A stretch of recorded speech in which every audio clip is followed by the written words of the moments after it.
The Trump dynasty worth billions hangs by a thread.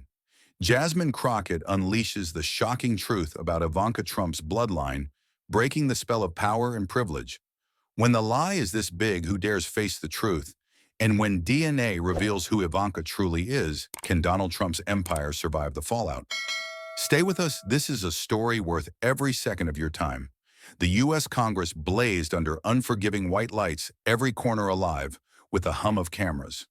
Millions of Americans were locked to their screens, and hundreds of reporters aimed their lenses waiting for the first spark.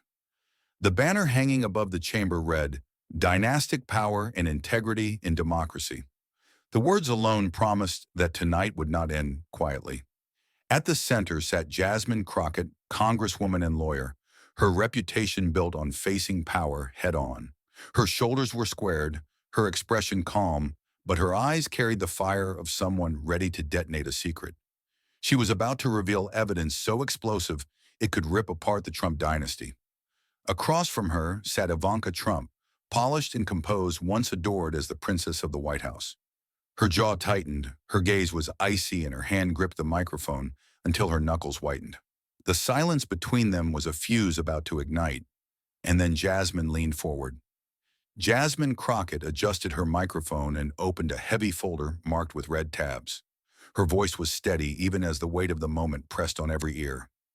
This document, she began, sliding a sheet beneath the overhead projector, is a 1990 clinical record from the Columbia Presbyterian Medical Center, New York. It details treatment received by Mrs. Ivanka Trump under the care of Dr. Leonard Whitmore, a leading fertility specialist of that era. The notes are clear. Patient experiencing severe infertility complications, natural conception limited. Signed and dated by Dr. Whitmore, sealed by the hospital registrar. Gasps broke the silence. The words flashed on giant screens for the entire chamber, carried instantly into millions of homes. The date, March 12, 1990, stood in the corner like an immovable stamp. Ivanka Trump slammed her microphone on. The sharp crack echoed like a gunshot. "This is a brazen fabrication meant to humiliate my mother." Her voice cut through the clamor, high and fierce. "Dragging my family's private struggles into the public eye is nothing but character assassination." She leaned forward, eyes narrowing to slits. The cameras zoomed on her face, capturing every tremor of fury. Reporters shouted over each other, flashbulbs popping. "Read it again," one called. Another barked into a headset. "We've got it, put the medical notes full screen." The audience in the gallery gasped and whispered, a rising tide of disbelief and morbid fascination. But Jasmine did not flinch. She turned calmly to the next divider in her file and drew out another page. Here, she said, placing it under the projector, is the birth certificate for Ivanka Trump. Note the paternal field. It was amended in 1982, 4 months after the original filing. You can see the change of ink, the re-entry of Donald J. Trump's name, and the clerk's initials in the margin. This is not conjecture, it is the official record. The cameras magnified the document. The word "amended" appeared stamped in block letters above the father's name. The clerk's signature and the date were burned into the screen. Ivanka's fists clenched. Color surged into her cheeks, her jaw tight as iron. "Don't you dare touch my family," she snapped. "I am the biological daughter of Donald Trump. That is my father, and nothing you throw on a screen will change that." The tension burst like an overstretched cable. Senators shifted in their seats, some slamming their palms on the desk. Reporters rose from their chairs, yelling for more angles. The sound of shutters was a relentless barrage, every flash freezing the confrontation in jagged frames. Jasmine leaned in, her voice lower but sharper, like the strike of a knife. "If that is true, if there is nothing to hide, then I ask you a simple question." She set both hands flat on the table, eyes locked on Ivanka's. "Are you willing to undergo a public DNA test right here, right now?" For a second, the entire room froze.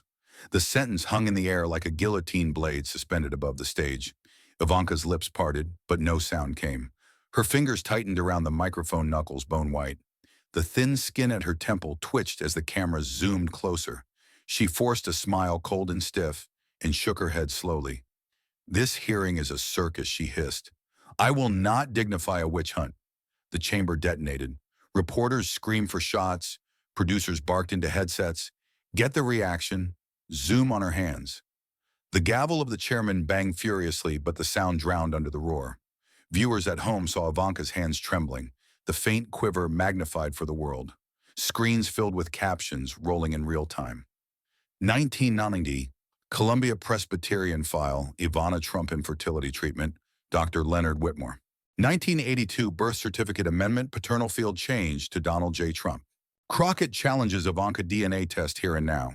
In the gallery, spectators rose to their feet, shouting, gasping, waving their phones like torches. Do it!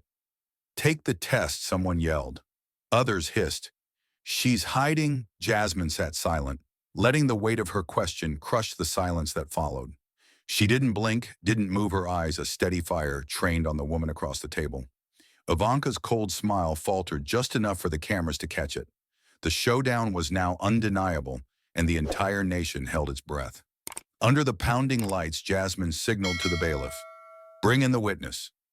The heavy doors opened, and a tall man in his late 60s walked forward. His coat was neat, his steps slow but firm. He introduced himself clearly into the microphone, Dr. Harold Stein, former obstetrician and reproductive specialist at Columbia Presbyterian Medical Center. The chamber stirred with whispers. Everyone had heard the name before he was respected. His reputation carried weight. He set his files on the desk and spoke with quiet authority. In the spring of 1981, Mrs. Ivana Trump consulted me privately. She sought advice regarding the process of discreet adoption in light of her documented infertility. The words landed like stones dropped into deep water. Ivanka's chair screeched against the floor as she bolted upright. Her palm slammed the desk with a crack that ricocheted across the chamber. "Who are you to smear my mother's honor?" she shouted, her voice trembling with rage. Her eyes burned holes through the elderly physician, her chest rising and falling with fury. "This is character assassination, nothing more." Reporters jumped to their feet, lenses firing in rapid succession.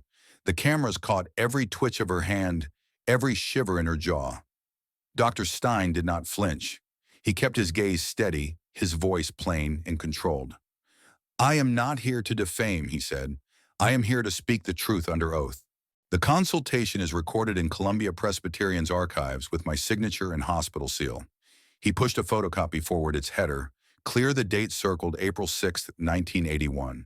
He added, "The notes reflect her request for information on closed adoptions available at the time."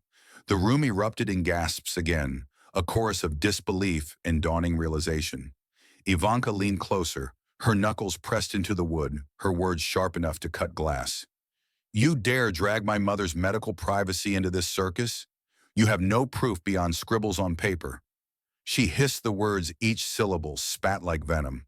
For a moment her voice cracked, but she forced it into a growl. "This is a disgrace." Her fury echoed in the marble chamber, bouncing off the walls like cannon fire. But Jasmine remained unshaken. She waited for the noise to settle, her hands folded neatly on the desk. Then she drew out another folder, heavier, stamped with bank insignias. "Since you want proof, let us follow the money." She slid the document under the camera, and the projector threw the numbers across the screens. In October 1982, the Trump Organization authorized a transfer of $2.5 million to a family in Prague. The account belonged to a household with no business holdings, no commercial enterprises, just an ordinary family name. Her voice was calm, almost surgical, cutting through the room's chaos. The reaction was instant. Reporters yelled over each other, "2.5 million to Prague." Others scribbled furiously, "Family with no assets, no company." The words spread like wildfire across live feeds. The audience in the gallery gasped in unison, their voices rising into a storm. Phones buzzed in pockets. Tweets and alerts blared across the nation. On television tickers, the question scrolled in bold red, "2.5 million to a Prague." Family for what? Ivanka's lips curled into a snarl, her teeth clenched so tight the microphone caught the faint grind. "That was an investment deal," she spat. "It had nothing to do with me." Her eyes darted between Jasmine and the banking document projected above them.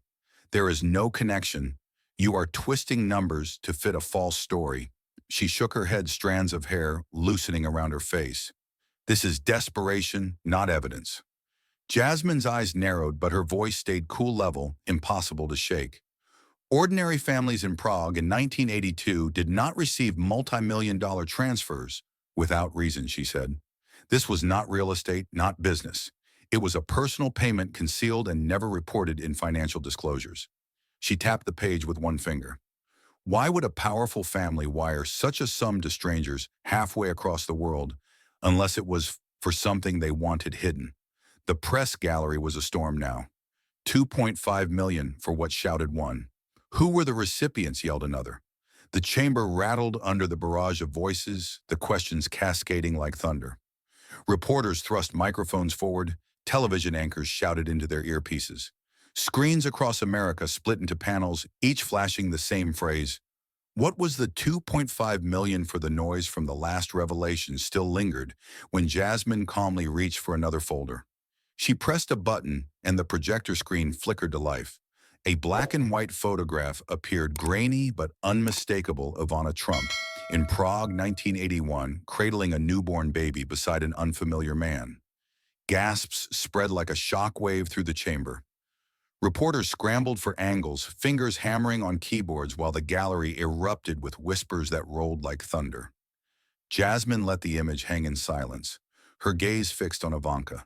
Ivanka shot up in her chair, her voice slicing through the air. That photo is fake, a disgusting fabrication. She jabbed a finger toward the screen, her face contorted with rage. I will sue you for every word, every pixel of this lie. The sharp edge of her scream rattled the microphones, echoing across the vast room. Cameras zoomed in on her trembling hands, catching the fury and fear warring across her expression. The chamber pulsed with tension as her declaration ricocheted through the crowd. Jasmine didn't flinch. Her voice stayed steady, colder than the marble pillars towering over them. This image was sourced from archives in Prague, authenticated by forensic analysts. She let the statement settle before reaching for another document. But I did not come here with a single photograph. I came with records your father's empire never expected to see daylight. She raised her eyes, pinning Ivanka in place. And those records are not shadows, they are U.S. government property. The room shifted as Jasmine held up a faded memorandum, stamped with an eagle seal. She slid it beneath the overhead lens and the screen changed again this time, displaying the words United States Embassy, Prague, 1981. The memo was blunt, clinical, unyielding. The Trump family is engaged in the process of adopting a child from a Czechoslovak citizen. Confidential assistance requested. A date and an embassy official's signature gleamed at the bottom, as if daring anyone to doubt it. The explosion of sound was immediate. Reporters shouted over each other, demanding copies, yelling questions no one could hear. Senators leaned forward, murmuring fiercely, their faces twisted with disbelief. Phones buzzed like a swarm of bees as news outlets blasted the headline across the globe. Embassy memo confirms Trump adoption talks. The air thickened with adrenaline, the kind that makes every heartbeat sound like a drum. Ivanka's face drained of color. She clutched her microphone, her knuckles white, and her voice cracked before rising in fury. This is an orchestrated attack, she shouted. Her eyes blazed as she leaned forward, nearly collapsing into the mic. This is an outright conspiracy to destroy my family. You people want to erase everything we've built, everything my father stands for. Her words shook a mix of rage and desperation, but the cameras caught the tremor in her lips, the sweat glistening at her temple. The second wave of chaos crashed in. Senators pounded their desks, some demanding silence, others yelling for clarification. The audience in the gallery rose to their feet, shouting, pointing phones raised high. Look at her face, someone screamed. She's lying. Others barked, DNA, DNA now. The uproar rattled the chamber like a physical quake. No gavel could restore order. No call for silence could pierce the storm. The cameras zoomed closer, still locking on Ivanka as a bead of sweat rolled down her cheek. The lens caught the exact moment her icy composure cracked the cold facade, melting into something raw and human. Her chest heaved, her hands quivered against the microphone stand. The broadcast replayed her words in subtitles flashing across screens worldwide. This is an orchestrated attack. This is a conspiracy to destroy my family. Millions of viewers watched stunned as the scene spiraled toward a breaking point. The heat inside the chamber was unbearable. It felt less like a hearing and more like a battlefield, the truth and denial colliding with every word. Jasmine sat perfectly still, eyes never leaving Ivanka, her calm presence only amplifying the drama tearing through the room. The senators whispered, the press shouted, the public roared, and the air between the two women stretched taut, one heartbeat away from snapping. And as the storm raged, the cameras caught it all.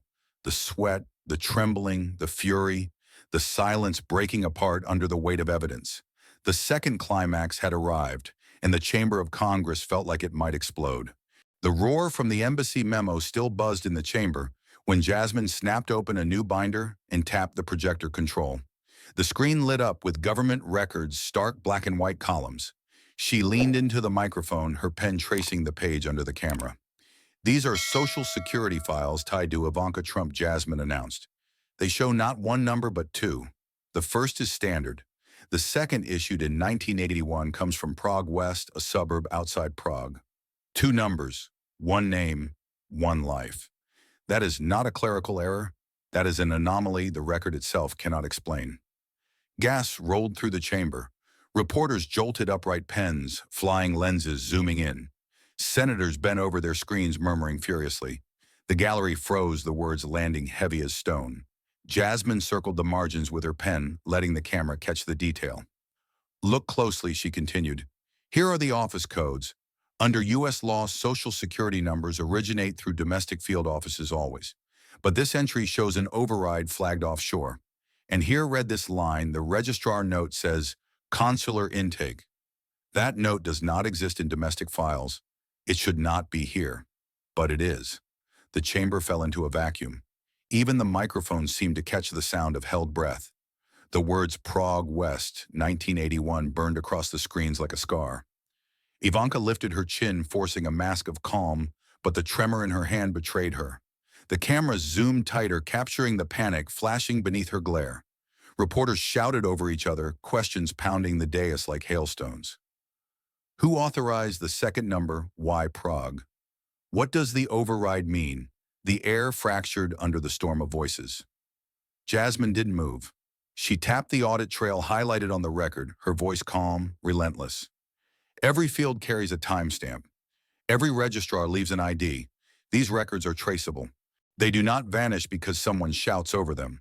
Ivanka's breath rasped against the microphone, every inhale amplified across the room. Her composure was cracking under the weight of numbers no one could wish away. Then Jasmine flipped to another divider and slid a fresh document under the lens. This time the projection filled with an email header, striped with routing codes and digital stamps. She looked directly at Ivanka, her voice dropping into a blade's edge. This message was recovered from a Kushner domain archive. Timestamp March 14, 2017, 9:42 p.m. Eastern. Subject line, containment.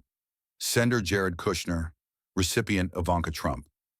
Jasmine paused, then read the body word by word, each syllable a hammer. If this adoption ever comes out, our empire collapses. The chamber exploded. Reporters screamed, cameras lunged forward, producers barked for split screens. On one side, the email glared in block letters. On the other, Ivanka's knuckles clenched white around her microphone. Broadcast captions repeated the line across America.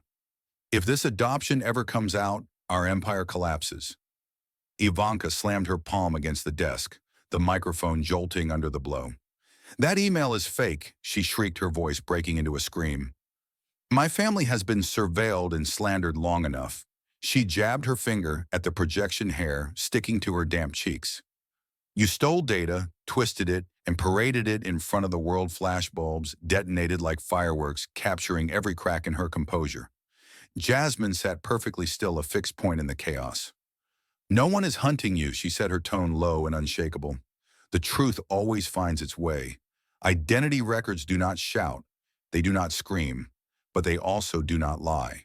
She split the display in half, the dual Social Security records, on one side the Kushner email on the other. Two pillars of evidence glowing above the chamber like unmovable monuments. The silence that followed was heavier than the noise before. Outside, the barricades strained under the weight of thousands. Bullhorns wailed, flags waved, voices rose into a single deafening chant that shook the marble steps of the Capitol. We deserve the truth. We deserve the truth. And inside, under the blaze of the cameras, no one dared look away. The chamber was still vibrating from the Kushner email when Jasmine raised her hand for silence. She looked to the sergeant-at-arms. "Call in the witness." The heavy oak doors creaked open, and a tall, silver-haired man stepped forward. His suit was modest but crisp, his eyes sharp behind thin glasses. He approached the witness stand and laid his right hand on the Bible. His voice was steady, accented, but clear. "My name is Anton Novak. I am an immigration lawyer from Prague. In 1981, I worked directly with the Trump Organization. The room erupted with whispers. Reporters scrambled to check old registries. Senators leaned in with sudden urgency. Novak raised his left hand as he swore the oath. His words cut like glass. "I was the attorney who processed the closed adoption paperwork for Ivanka and Donald Trump." Gasps tore through the gallery, rolling like thunder. The cameras zoomed so tight that Novak's lined face filled the nation's screens. The chairman pounded the gavel, but the room would not calm. Ivanka shot to her feet, her chair screeching against marble. She pointed a shaking finger at the witness, her voice breaking into a shrill cry. "You are a traitor, a liar. My father will crush you in court." The microphone rattled as her hand slammed the table. Flashbulbs burst like a storm, catching her fury from every angle. Her chest heaved as she leaned across the dais, eyes blazing with rage. Novak did not flinch. He kept his gaze steady, his tone colder than the marble walls. "I do not lie under oath. In April 1981, I handled the confidential adoption of an infant girl for the Trump family. The documents bear my seal and the mother's signature." His words hit like hammer blows, measured and final. The senators murmured fiercely among themselves, some covering their mouths, others scribbling frantic notes. The press gallery roared louder, anchors shouting into live feeds. "Witness confirms secret adoption." On the giant monitors, Novak's testimony scrolled in real time. Ivanka's fury boiled over. She lunged forward, her finger inches from his face, her words raw and venomous. "You will regret this. You have destroyed your own name. This is perjury." Her voice cracked at the end, but the scream echoed long after the microphone cut it off. The cameras caught every detail, the sweat on her forehead, the tremor in her clenched jaw. Jasmine rose slowly, her chair sliding back in controlled silence. She stepped closer to the witness stand and placed a single folder on the table. The crowd hushed, instantly drawn to her stillness. She opened the folder and pulled out a thin sheaf of yellowing papers. Her eyes met Ivanka's across the chamber, steady as stone. "Mr. Novak," Jasmine said evenly, "do you recognize this?" Novak adjusted his glasses, looked down and nodded without hesitation. "Yes, this is the original adoption contract, April 1981. Filed under my office, signed by Ivanka Trump." He held up the final page so the camera could magnify the signature. The ink was faded, but legible, curling into the name, Ivanka Trump.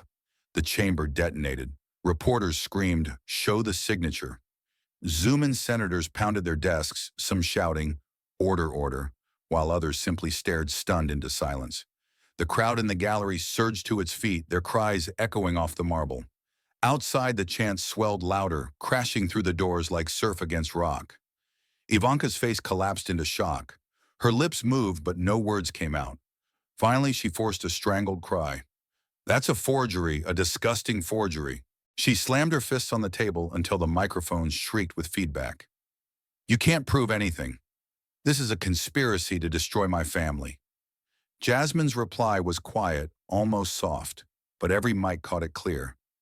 She leaned forward, her eyes never leaving Ivanka's. "You can deny every word, every witness, every record, but you cannot deny this signature. It is your mother's hand. It is her truth, and it does not lie." The silence after her words was suffocating. The signature glowed on every screen in the chamber, replayed in endless loops on live broadcasts across the nation. Millions of Americans stared at the handwriting, the evidence too simple, too stark, too undeniable.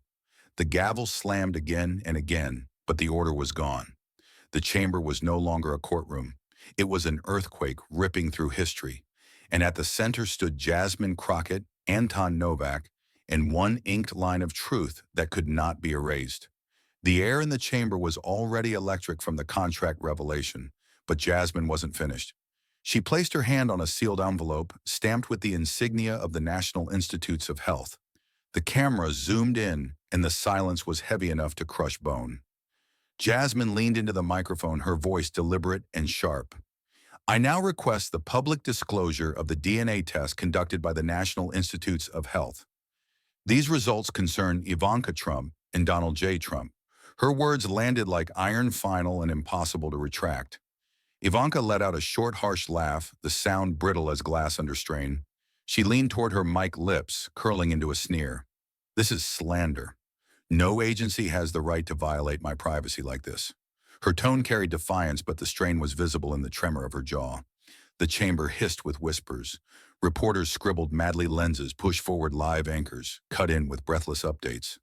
Jasmine ignored the noise. She lifted the envelope for everyone to see, the red wax seal still intact. Her fingers slid under the flap, and the sound of paper tearing seemed deafening in the silence. She drew out several sheets of paper, unfolded them, and placed the first page beneath the overhead lens. The projector filled with clinical text, bold headers, and highlighted conclusions. Jasmine read every line slowly, her voice echoing in the rafters. Result: no genetic relationship identified between Ivanka Trump and Donald J. Trump. Probability of paternity 0.0%. The room didn't just gasp, it exploded. The gallery erupted into screams and shouts, reporters bellowed for copies, and the senators pounded their desks in chaos. Television screens across the country froze on the words, no genetic relationship. Probability 0%. The ticker screamed the same line in red, rolling endlessly under live footage of the chamber. Ivanka staggered back as if the words had struck her physically. Her face drained of color, her eyes wide, unblinking.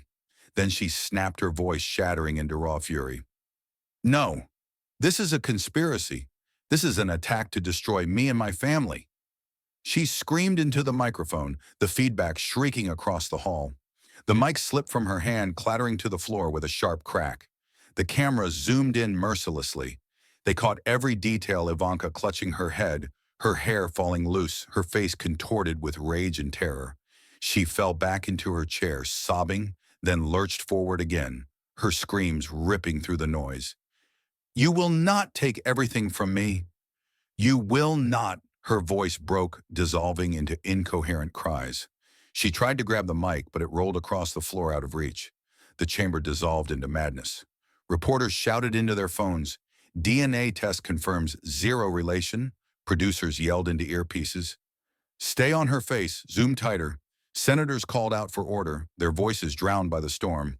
The gallery shook as people rose, shouting, waving their arms, some pointing at Ivanka, others chanting, DNA, DNA. The chaos was complete. Jasmine stood perfectly still amid the hurricane. She didn't shout. She didn't raise her hand. She simply leaned toward her microphone, her voice quiet, but as sharp as a blade drawn in the dark. Science has spoken.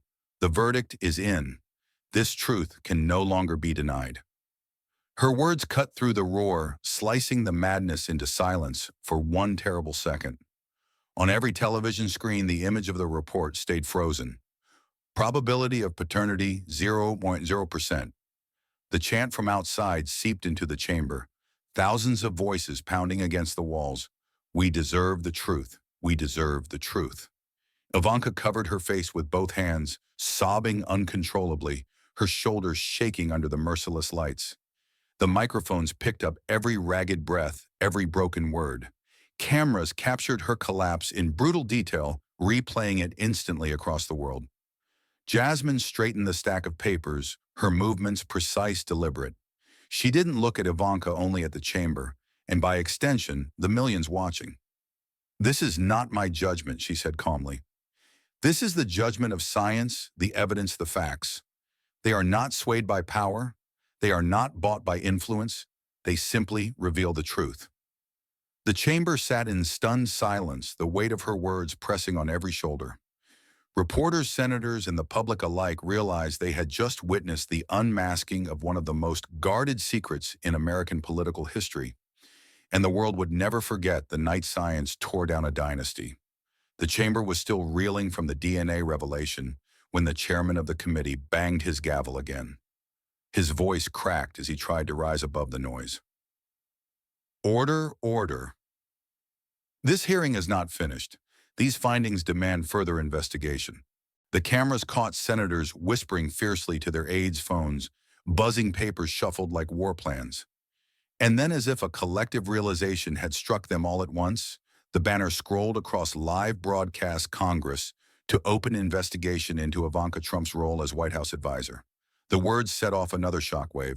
For years, Ivanka had stood beside her father, cloaked in power and privilege, shaping policies, advising presidents, carrying the image of elegance and legitimacy. Now every lawmaker in the room knew the truth could not be stuffed back into a file. A question that once sounded unthinkable was suddenly on the lips of millions. Had she even been legally qualified to hold that position? The decision was swift and brutal. Within hours, the House Oversight Committee announced a formal inquiry into her status, her security clearances, and the legitimacy of her service in the White House. News anchors scrambled to deliver updates, their voices heavy with disbelief. Congress has not only acknowledged the DNA findings, but has escalated them into a full-blown investigation into Ivanka Trump's role in government. One declared, his tone almost shaking. Headlines screamed, "Bloodline bombshell triggers federal probe." For Ivanka, the world slammed shut. Her polished image as the poised princess of the White House collapsed in an instant. Days passed with no public sightings. Paparazzi scoured Manhattan, Florida, even Europe, but no trace of her appeared. Every empty glimpse only fueled speculation. Was she hiding, negotiating with lawyers, planning an escape? The silence was louder than any statement. Then suddenly, on the seventh day, a shaky video surfaced online. Ivanka appeared in front of a plain, cream-colored wall, the lighting uneven, her face drawn and tired. She looked straight into the camera, her voice clipped and icy. "This so-called evidence is a hoax. Jasmine Crockett is not a truth teller, she is a destroyer. A woman bent on tearing down the very foundation of our democracy. She is a saboteur, and America should see her for what she really is, a threat." The video ended abruptly, no reporters, no questions, just a chilling monologue dropped into the bloodstream of the internet. But the world did not rally behind her. Instead, the backlash was instant. Networks replayed her words, cutting them beside footage of Jasmine holding up the DNA results. Side-by-side frames told a story Ivanka could not outrun. The public reaction hardened, and headlines coined the term that would define the scandal, the Bloodline earthquake. Newspapers plastered it across their front pages in type so bold it bled into memory. Talk show hosts, comedians, and political commentators repeated the phrase until it carved itself into the American psyche. Meanwhile, Jasmine Crockett did not hide. She stepped into the center of the storm. On CNN, under the burning gaze of millions, she sat calmly across from the anchor. Her hair neat, her posture unshaken, her voice even but resolute. "I did not take anyone down," Jasmine said. "I did not topple a name. I simply placed the evidence in the light and let the truth be seen. That is not destruction, that is accountability." Her words echoed far beyond the studio. To many, she was no longer just a congresswoman, she was a symbol. The streets caught fire with energy. In New York, waves of protesters poured into Times Square, holding up cardboard signs scrawled with anger. Some read, "Trump lies, America cries." Others screamed, "Truth over dynasty." Chants rolled like thunder between the skyscrapers, thousands of voices pounding in unison. In Washington, crowds surged toward the Capitol, their banners rising like flames in the night. Helicopters hovered overhead, broadcasting live images of rivers of people chanting the same line again and again. "Trump lies, America cries." Police set up barricades, but the crowds only swelled. Elderly men waved flags. Young students held homemade posters. Mothers hoisted children onto their shoulders. The protests were not just about Ivanka anymore. They had become a referendum on truth itself. News channels cut between the rallies in the congressional hearing room, where lawmakers debated how deep the investigation would go. The tension was relentless. the stakes towering. Inside homes across the country, families argued at dinner tables. Some shook their heads in disbelief, muttering that dynasties always hid secrets. Others shouted at televisions furious that they had been deceived for so long. Call-in shows were flooded with voices I voted for, them I believed them, and now I see it was all built on lies. The divide was sharp, but one fact was undeniable. America was shaken to its core. Ivanka's allies tried to spin the narrative, but every attempt crumbled under the weight of the evidence already burned into the public mind. The embassy memo, the banking records, the testimony of Anton Novak, and now the DNA results impossible to erase. Every anchor, every columnist repeated the same conclusion: this was bigger than a scandal. This was a reckoning. And Jasmine, standing in the middle of it all, refused to retreat. When asked if she feared retaliation, she only shook her head. Fear belongs to those who hide, she told CNN. I have nothing to hide. That's why I can stand here today. Her words ricocheted into the crowds outside. Protesters cheered when they heard them replayed over loudspeakers. The chant shifted, fusing her words into their rhythm. Nothing to hide, truth won't die. As night fell over Washington, the Capitol dome glowed under floodlights, the chants of thousands still echoing through the streets. Jasmine walked out of the building, surrounded by cameras, her silhouette sharp against the blaze of light. Behind her, banners waved. Before her, microphone stretched like a forest of steel. And the message was already clear: the dynasty had been cracked open, and the nation was no longer willing to look away. The chants outside the Capitol had barely died down when the shockwave hit the Republican Party itself. Behind closed doors, the GOP fractured into open war. On one side, the far-right loyalists raised their fists and shouted into microphones. This is a witch hunt. Donald Trump and his family are the victims of a political coup. They flooded conservative talk shows, vowing to defend the dynasty at all costs. At rallies across the South and Midwest, their supporters screamed in unison, "Stand with Trump, stand with Ivanka." But in Washington, the moderate Republicans were whispering something else entirely. A senator from Maine shook his head on live television, his voice heavy. Dynastic politics is poison. It undermines democracy. We must put an end to family rule before it tears our party apart. Another congressman, weary and pale, declared, "The evidence is overwhelming. We cannot ask the American people to believe in lies anymore. The Trump era must end." The words spread like wildfire, igniting debates in every newsroom and living room. The party's machinery convulsed. Donors hesitated. Strategists panicked.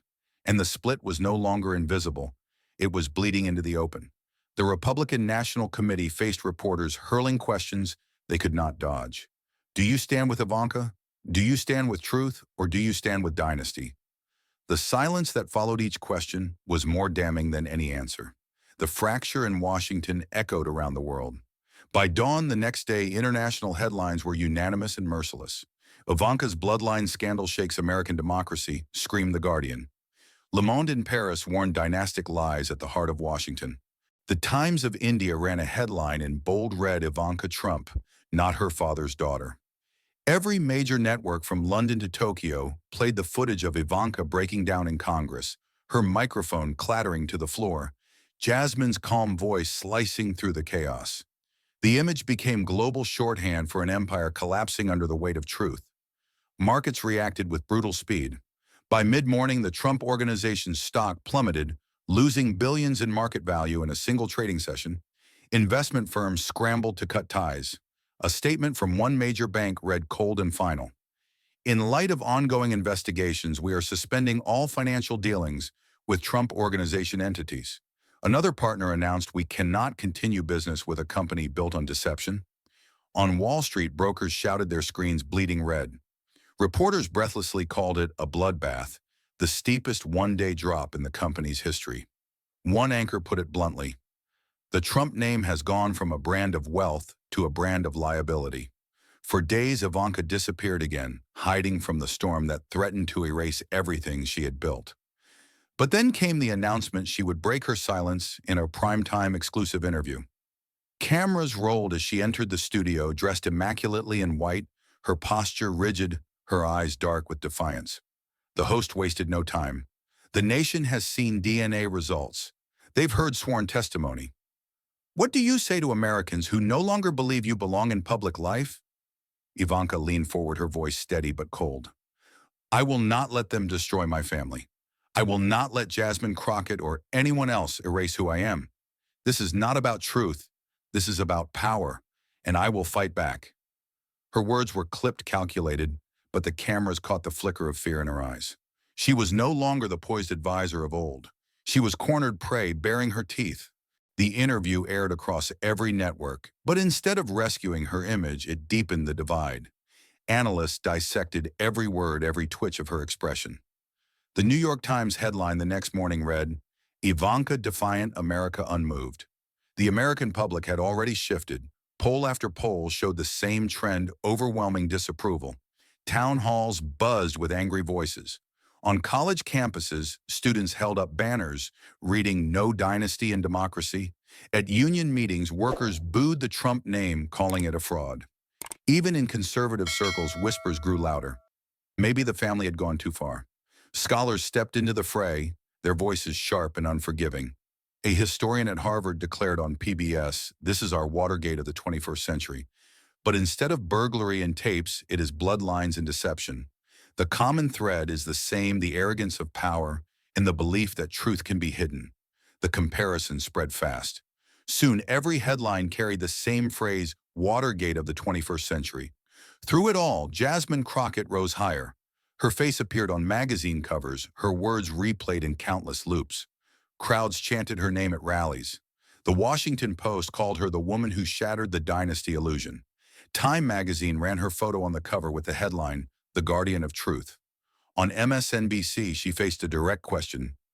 Congresswoman Crockett, people are calling you a hero. Do you see yourself that way? Jasmine shook her head gently, her expression calm, almost solemn. I am not a hero. I am simply a public servant who refused to look away.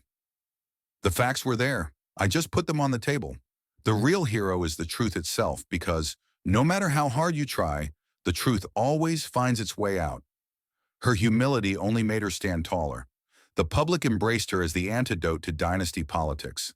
Commentators marveled at how she had managed to stare down Ivanka Trump, withstand the fury of the Trump machine, and walk away unbroken.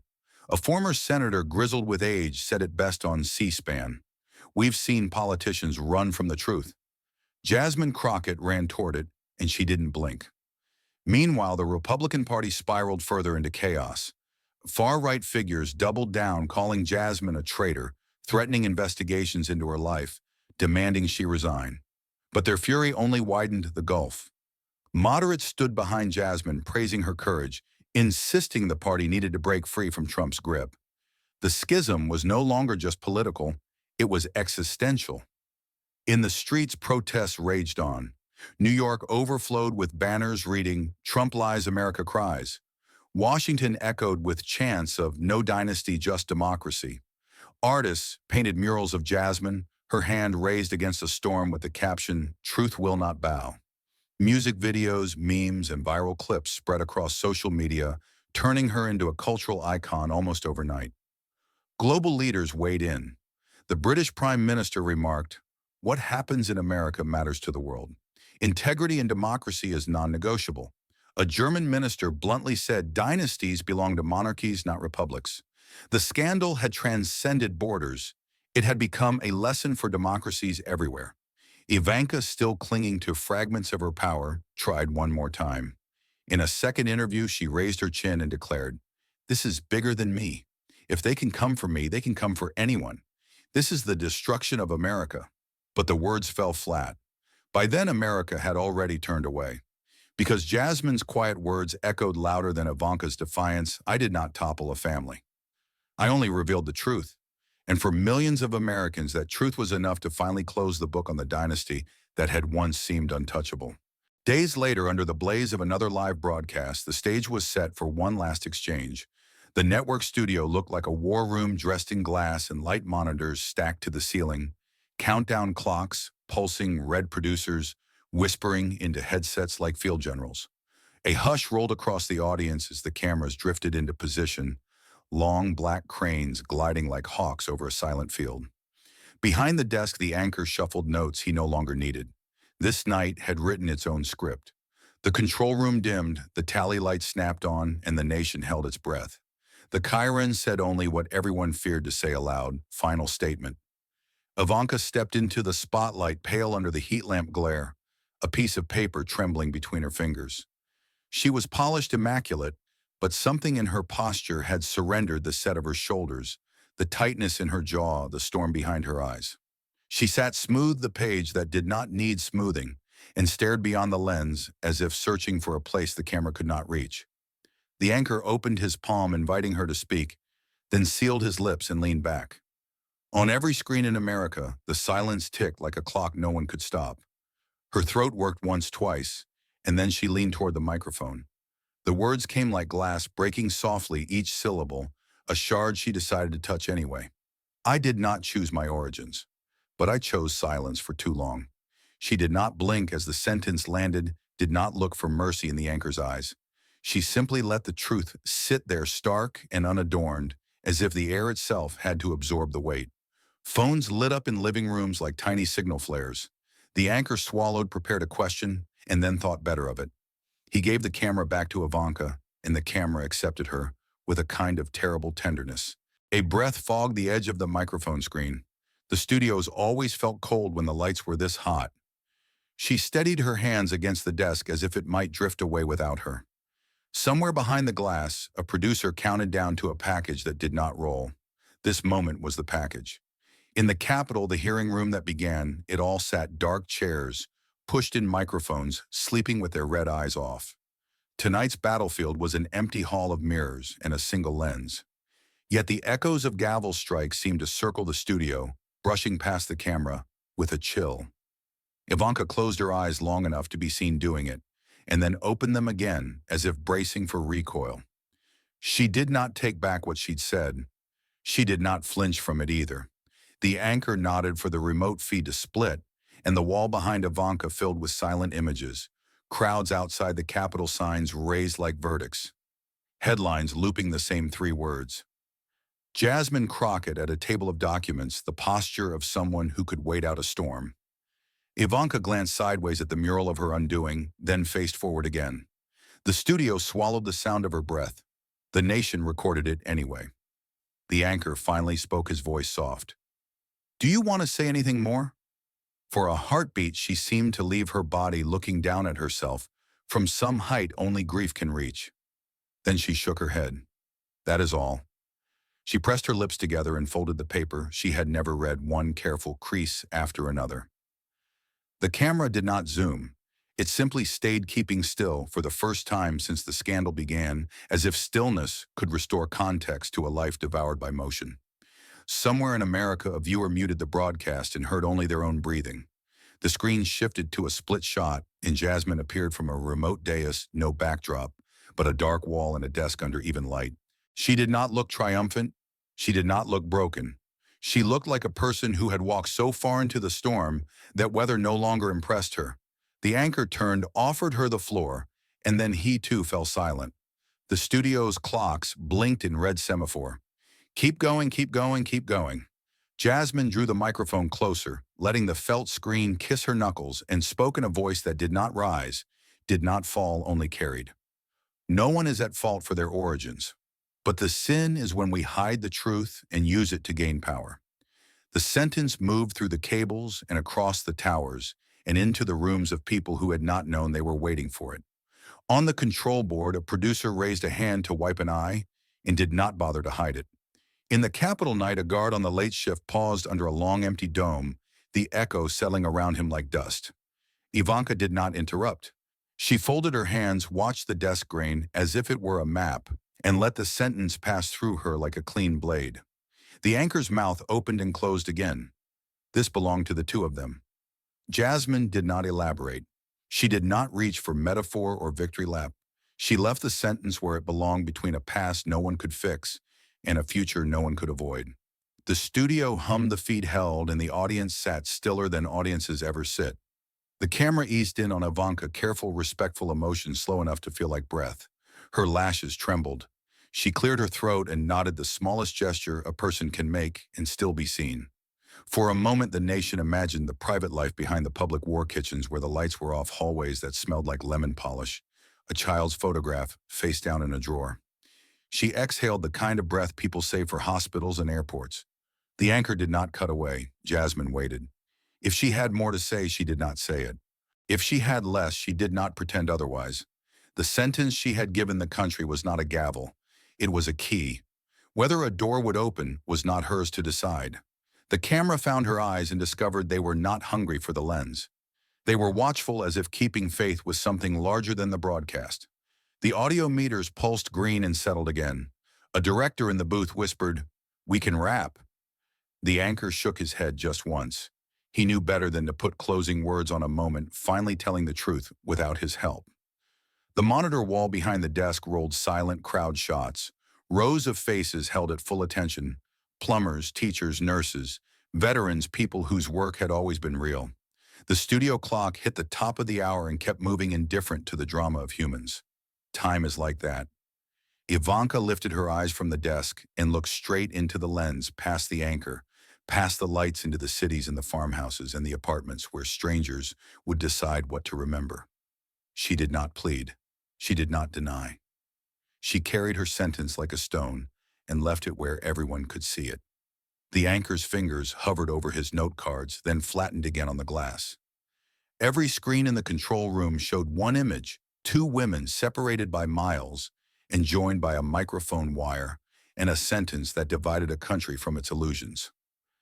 Jasmine angled her head, not quite a nod, not quite a bow, the gesture you give a person who has finally stopped running from the mirror. Her hands remained steady on the desk. The paper stack did not move. In that small, undramatic stillness, the broadcast found its shape. It wasn't a victory shot. It wasn't an execution. It was a ledger line entered in daylight, the ink drying where anyone might read it later. The anchor exhaled and did not fill the air. In living rooms, people shifted in their chairs and realized they had been holding on to the cushions as if they were storm rails. In bars, the sound was on mute, and the closed captions did more work than they had ever done. In kitchens, someone reached to turn the volume down and did not, the hand hovering until the commercials would normally come and didn't. A teenager texted a friend, "She said it." A father closed his eyes and remembered a different scandal, a different decade, a different television. Back on set, the red tally on camera 2 went dark, and camera 1 took the feed, the frame tightening around Jasmine, just enough to make the moment a confession without a courthouse. She did not blink at the switch. If there was a weight to carrying the sentence she'd spoken, she wore it the way some people wear their names. To the control room, it felt like the first time the show belonged to no one and everyone. The show was only a mirror. The anchor set his pen down on the glass with a sound the microphones did not love and the audience did not hear. He glanced left then right, guarding a silence that felt fragile and earned. He finally turned to the nation and offered the smallest possible bridge. "Thank you both." It was not eloquent. It did not need to be. The footage would live longer than his sign-off, and he knew it. Ivanka touched the folded paper as if it were warm, then let her hand fall away. The studio lights rode her cheekbones like a last sunrise. She stood a little unsteady, and the camera let her leave the frame without chasing. Somewhere a door opened with a whisper and closed the same way. Somewhere a hallway hummed with the sound of someone leaving the building without looking back. Jasmine did not stand. She waited until the shot dissolved and the feed returned to the anchor. Then she reached for the mic and pushed it away from her by an inch, no more. Producers checked their clocks, counted seconds back from a break that did not come. In homes, people took their first breath in minutes, the air moving through rooms that had forgotten they were rooms and thought themselves theaters. The anchor's voice returned at last, the cadence slow, careful. He did not recap. He did not summarize. He let the country keep its own notes. In the last wide shot, both chairs sat empty in a silence no sound engineer could clean. The music bed did not rise. The credits did not roll. Across the glass of the desk, the reflection of a red tally light blinked twice and went dark. And in that darkness, the words remained: one confession, one reply, still audible in the quiet, like a pulse you finally notice. because everything else has stopped. When the broadcast lights finally dimmed and the studio fell quiet, the lesson did not. It hung in the air like a bell still ringing after the hammer stops. The country had watched two sentences collide, then settle, and now it needed meaning it could hold in the hand. No charts, no spin, no legal knots, just the simple truth said plainly. People at kitchen tables and bar counters lean forward the way you do when a doctor explains what the scans really show. A story this loud demands a closing line you can live by, not a cliffhanger you're forced to carry. So the night turned from drama to direction, and the lesson stepped to the mic. Truth never dies. The words were not shouted. They didn't need to be. They moved like a calm tide you only notice when it's already touched your shoes. Truth had been buried under headlines, hidden behind doors, smothered by microphones, and still it found a way to breathe. In the hearing room, it wore dry ink and lab numbers. At home, it showed up as the gut feeling people had tried to ignore. Truth does not age like gossip. It ages like stone, weathered but unbroken, still there when the storm clears. You could see it on the faces of the older audience, people who have lived long enough to know that a lie can sprint, but it cannot finish the marathon. They watch the screen the way they once watched other reckonings, remembering how a nation can be bruised and still keep walking. They know that in a free country, truth is not a luxury, it's the oxygen. You don't always notice it when it's there, but you know immediately when it's gone. And tonight they saw it come back into the room like someone opening a window that had been painted shut. Power built on deceit will collapse. That line landed with the dull, heavy certainty of a gavel that has hit this bench before. It is not poetry, it is physics. Build on sand, and the weight of your own structure will pull you down. Build on lies, and the weight of the cover-up becomes the wrecking ball. People who thought they could outshout evidence learned that microphones amplify proof as well as anger. The cameras did not take sides. They simply kept seeing. And when the lights stayed on long enough, the scaffolding of pretense shuddered and fell. It turns out collapse doesn't always announce itself with sirens. Sometimes it arrives as a sentence on paper, a number on a screen, a name under a signature.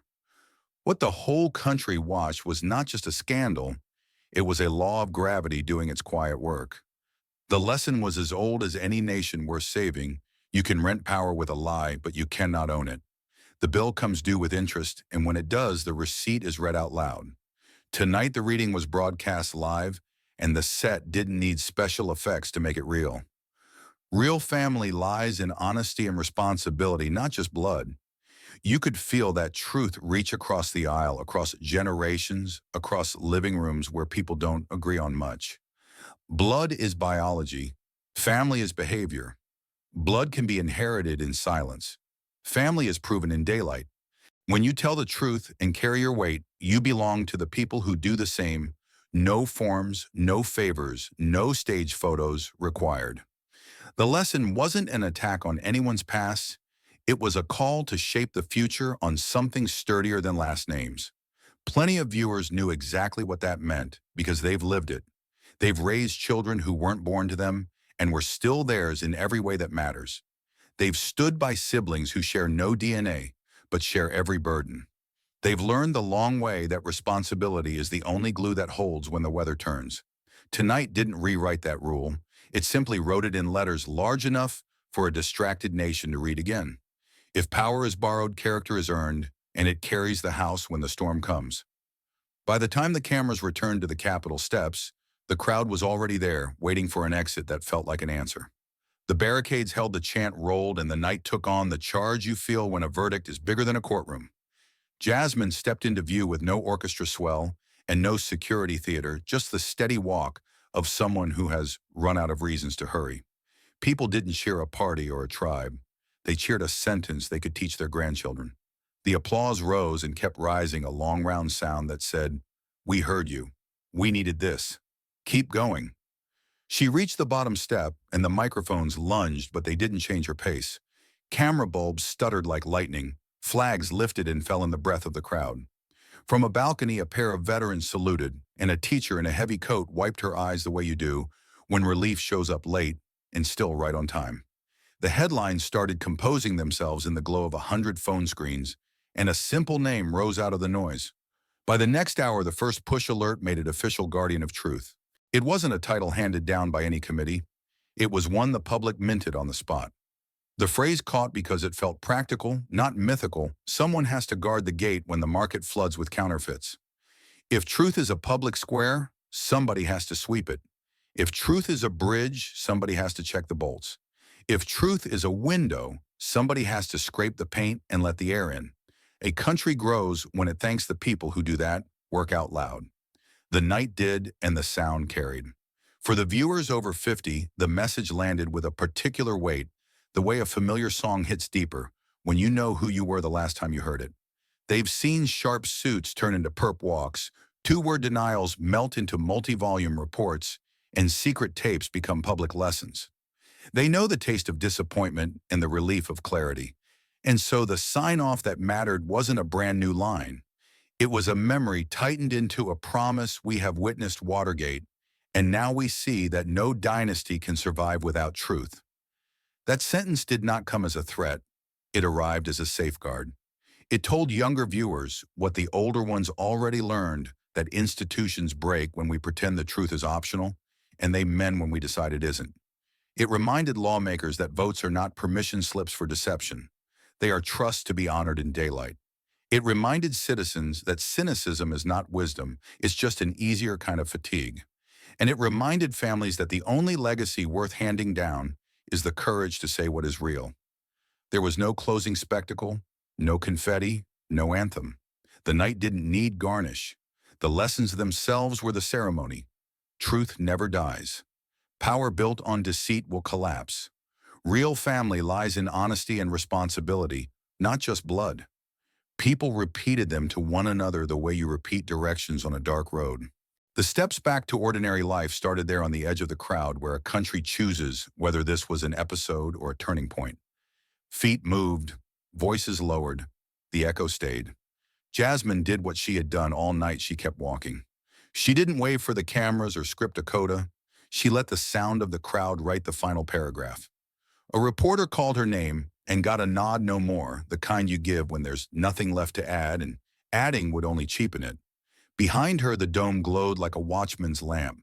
Ahead of her, the steps ended and the street began. Somewhere a headline refreshed. Somewhere a child asked a parent why people were cheering.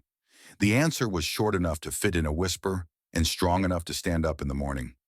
Thank you for watching until this moment and for standing with us on this journey for justice.